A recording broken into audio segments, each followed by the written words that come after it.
aktres na si Bella Padilla, natanong kung nagkabalikan nga ba sila ng kanyang dating jowang si Norman Bay.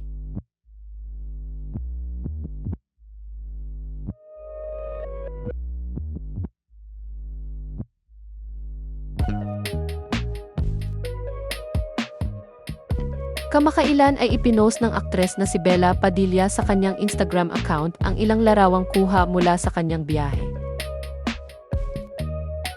Lumipad kasi ang aktres patungong Greece para sa promo ng mga pelikula niyang Isang Daang Tula para kay Stella at sequel nitong Isang Daang Awit para kay Stella.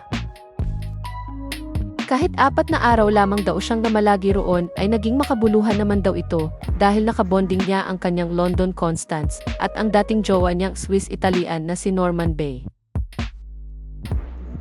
Sabi ng aktres sa caption ng kanyang post, "Flew to Greece for a quick trip with my London Constance, at no sir, at all Barry 1, and at I am __J Sam, and also my nephew at Luis Alexander May and his lovely girlfriend. At Flora.Fraser to watch Isang Daang Tula and Isang Daang Awit para kay Stella with our kapamilyas in Athens.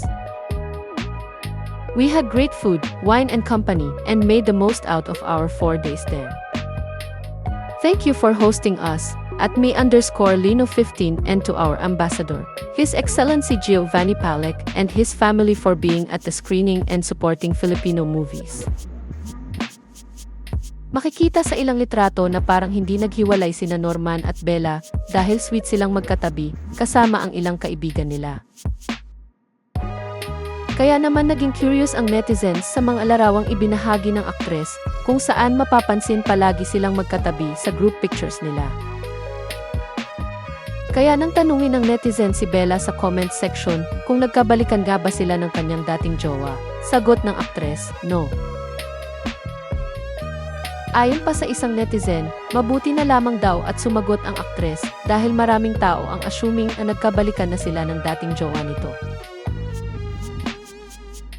Nalaman ng publiko ang hiwalayan nina Norman Bay at Bella Padilla noong August 2025.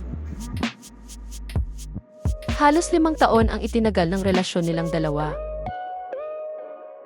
Ayon sa aktres, mutual decision daw nila ang kanilang hiwalayan.